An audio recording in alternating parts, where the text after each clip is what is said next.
In 2001, Neve launched the 88 series, a new large-format analog console that represented the best of all Neve designs that came before it. Considered the ultimate console for modern features and reliability, it is also heralded as one of the best-sounding consoles ever made by veterans of both the audio and film communities. The 88RS has found a home in some of the finest rooms and scoring stages around the world. With a rich palette of modern sound sculpting tools, the Neve 88RS channel strip captures the EQ and dynamics section from Neve's flagship console. The controls comprise 12 dB per octave high and low cut filters, a 4-band EQ, plus a dynamics section featuring limiting, compression, gate, and expansion. You can even pull the knobs out to access special functions, like hard knee compression and fast attack. The middle EQ bands are fully parametric, while the flexible high and low bands provide the user with 2 fixed Q types and the ability to switch to shelving EQ. Additionally, the user may engage the pre-dynamics button to reorder the signal chain so that the EQ comes before the dynamics section. With the sidechain EQ button, the user may engage a sidechain feature to achieve frequency-dependent compression for such useful tasks as de-essing.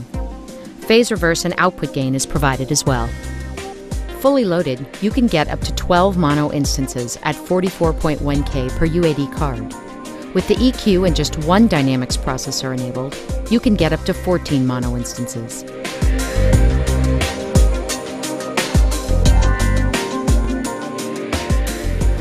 First, I'll start by using the gate on these toms. Here's the drum fill I am looping in order to set up the gates.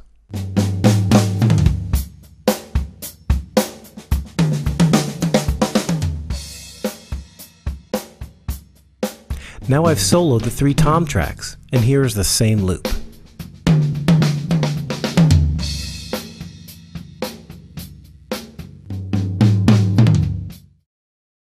As you can hear, there's lots of bleed from the other drums and ringing of the toms. For this demo, I'm going to see how much I can reduce the bleed and ring and still keep things sounding natural. Let's start with the high tom.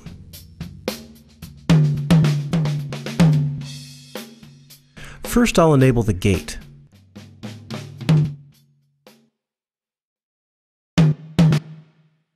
And I can hear that it is working, but it is working way too much. So I'm going to adjust the release time in order to let the tom ring out. A little under 3 seconds seems to work okay. Then I'll turn down the range a bit and adjust the threshold, as I don't want to completely eliminate the bleed, just reduce it.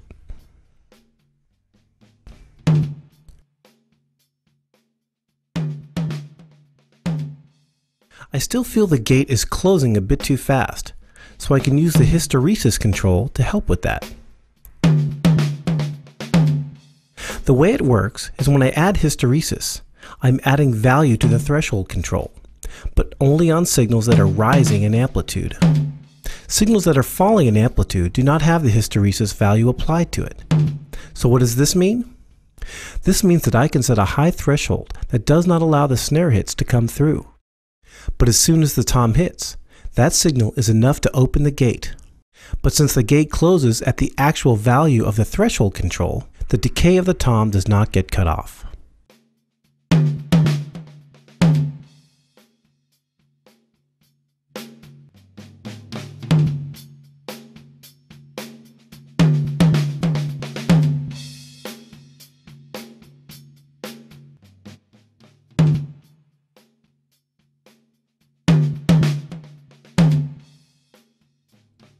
I used the same trick on the other toms, and I applied some EQ as well.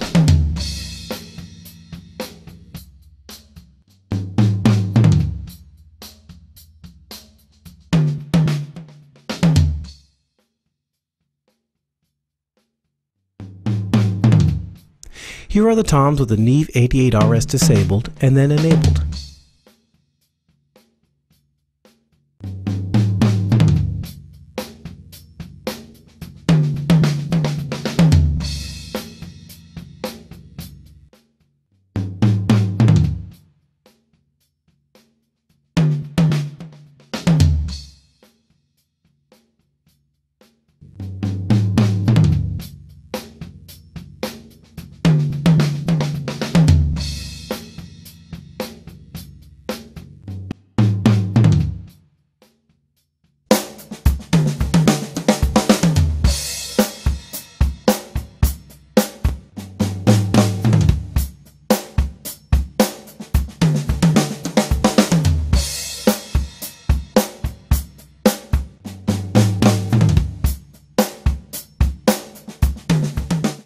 Now I'll move on to the room mics.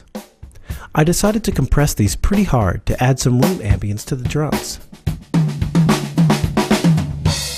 First I'll turn the threshold down to put the compressor into compression.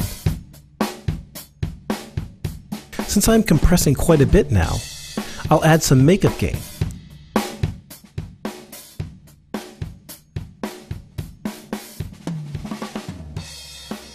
Then I'll click the fast LED, which virtually pulls out the ratio knob and sets the compressor attack time to fast.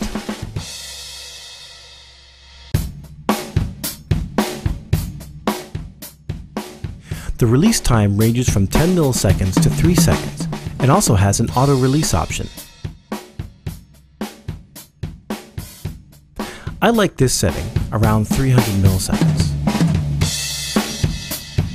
I can also change the compression need to hard by clicking on the LED.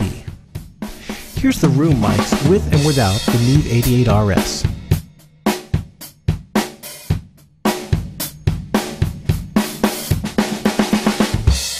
Now here are the room mics along with the rest of the drum kit, with and without the Neve 88RS.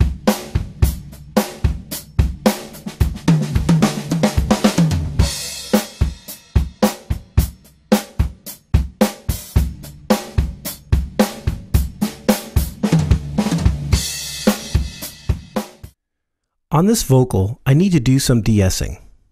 I'll start by boosting the high frequencies and sweeping the frequency control until I find the frequency that I want to reduce. In this case, around 4.6 kHz. To beat the sad in me, weary man, he called my name, said, if you're blue, who's to blame, but I can check the exact frequency by looking in the controls view in Logic. Most DAWs have this alternate view of plugins. I can't seem to beat the sad in me. Weary man, he called my name, said, Once I isolate the frequency, I can then reduce all the low frequencies and leave just the annoying high frequency. Weary man, he called my name, said, if you're blue, who's to blame, but then I click the sidechain button. The output of the EQ now feeds directly to the compressor. The compressor should be set up as a limiter. So I set the ratio knob fully clockwise to limit, and I'll set the release to its fastest settings. Then I'll turn down the threshold, and the compressor will compress only on the phrases with a lot of 4.6 kHz. I can also click on the pull HN LED, which engages the hard knee compression. Here's the vocal with and without de-essing. Weary man, he called my name, said, if you're blue, who's to blame, but I can't seem to beat the sad in me. Weary man, he called my name, said, if you're blue, who's to blame, but over here I've set up another Neve 88RS channel strip to EQ and compress the vocal. With these settings, a de-esser is a must. I boosted a bit around 10 kHz, took out a little bit at 800 Hz, and boosted a bit around 500 Hz. I then set up the compressor just to even out the signal, getting 5 dB of compression on the peaks.